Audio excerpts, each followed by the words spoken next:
नमस्कार, कसे आहात सगळे? तर पुन्हा एकदा आपलं स्वागत आहे पायल रेसिपीजमध्ये. आज आपण मस्त अशी नारळाची बर्फी बनवणार आहोत. तर ह्या नारळी पौर्णिमेला म्हणजेच रक्षाबंधनला तुम्ही सुद्धा ही नारळाची बर्फी घरी बनवून बघा. तर चला ही बर्फी कशी बनवायची आपण बघूया. सगळ्यात आधी आपल्याला इथे घ्यायचं आहे ओलं खोबरं. तर इथे जे नारळ असतं, ओलं नारळ, ते एक नारळ मी इथे घेतलेला आहे आणि फोडून मागची जी साल असते ती काढून घेतलेली आहे आणि अशा प्रकारे नारळाचे काप करून घेतलेले आहेत. आता पुढे आपल्याला काय करायचं आहे ते आपण बघूया.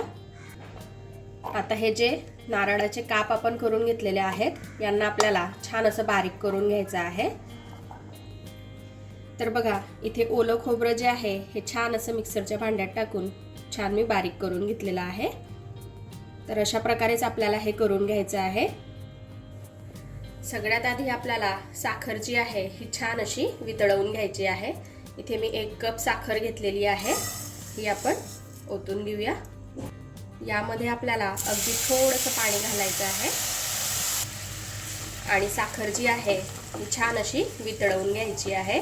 तर इथे खूप आपल्याला पाणी घालायचं नाहीये. त्याचबरोबर ज्या कपाने आपण साखर घेतलेली आहे त्याच कपाने आपल्याला खोबऱ्याचा जो खीस आपण तयार करून घेतलेला आहे तो घ्यायचा आहे. तो किती घ्यायचा आहे त्यासाठी व्हिडिओ पूर्ण बघा आणि आवडली रेसिपी तर लाईक करा, शेअर करा आणि अशाच छान छान गोड गोड रेसिपीज बघण्यासाठी पायल रेसिपीजला सबस्क्राईब सुद्धा करून घ्या.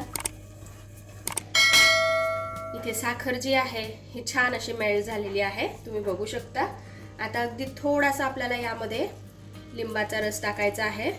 यामुळे आपली जी बर्फी आहे ही छान अशी पांढरी शुभ्र होईल आणि साखरमध्ये जी काही मडी असते ती सुद्धा साफ होते आणि साखर पुन्हा क्रिस्टलाइज फॉर्ममध्ये येत नाही, म्हणजे पुन्हा जमत नाही. म्हणून थोडासा लिंबाचा रस आपल्याला यामध्ये घालायचा आहे.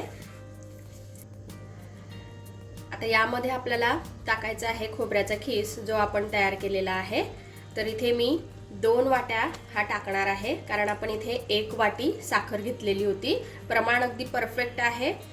1 वाटी साखर आणि 2 वाटी खोबऱ्याचा खीस. अशा प्रकारेच तुम्ही सुद्धा वापरा, म्हणजे तुमची सुद्धा बर्फी अगदी परफेक्ट तयार होईल.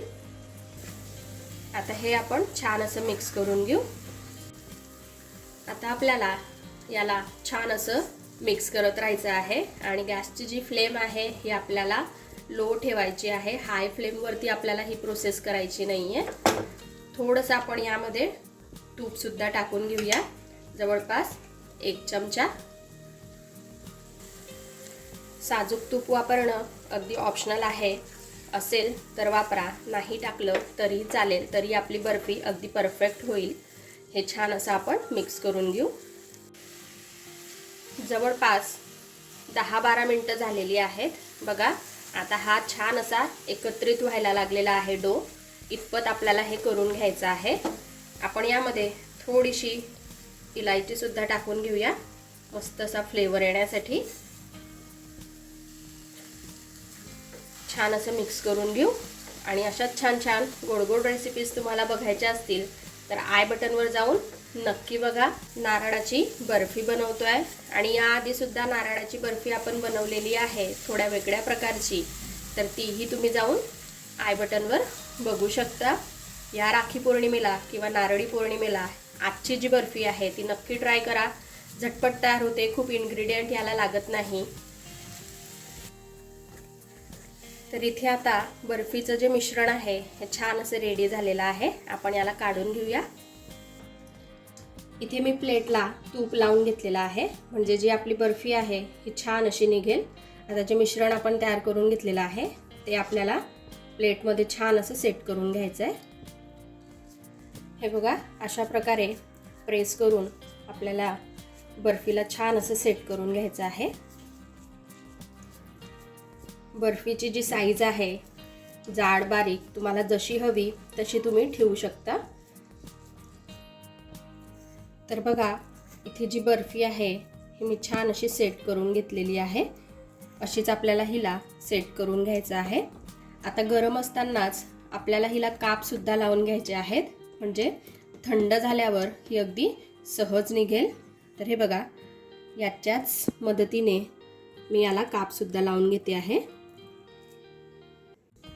तर इथे बर्फी जी आहे ही मी छान अशी कट करून घेतलेली आहे. ओली असतानाच हिला कट करून घ्यायचं आहे. आता आपण बाहेरच रूम टेम्परेचरला याला छान असं थंड करून घेऊ, म्हणजे बर्फी छान अशी बाहेर निघेल. इथे रूम टेम्परेचरला आपली जी नारळाची बर्फी आहे ही छान अशी सेट झालेली आहे. जवळपास अर्धा तास मी हिला असंच बाजूला ठेवलेलं होतं. आता आपण हिला काढून घेऊया. सुरुवातीला मी हा भाग काढून घेते, म्हणजे आपल्याला मस्त अशी बर्फी काढता येईल. आपण यावरती ड्रायफ्रूटसुद्धा टाकू शकतो. इथे मी बदामाचे काप घेतलेले आहेत. तुम्ही तुमच्या आवडीनुसार ड्रायफ्रूट्स यावर टाकू शकता किंवा नाही टाकले तरीही काही हरकत नाही. तरीही आपली जी बर्फी आहे अगदी मस्त आणि छान तयार होणार आहे. आता आपण हिला काढून घेऊया. तर बघा, इथे आपली मस्त अशी नारळी पौर्णिमे स्पेशल जी नारळाची बर्फी आहे हे खाण्यासाठी रेडी झालेली आहे. तर अशा प्रकारे या रक्षाबंधनला नारळाची जी बर्फी आहे ही तुम्ही घरी नक्की बनवून बघा आणि कशी वाटली ते मला कमेंटमध्ये कळवा. चला तर मग आपण भेटूया अशाच एका छानशा रेसिपीसोबत नेक्स्ट व्हिडिओमध्ये. तोपर्यंत आपली काळजी घ्या आणि जाता जाता चॅनलला सबस्क्राईब करा. Take care. Bye bye.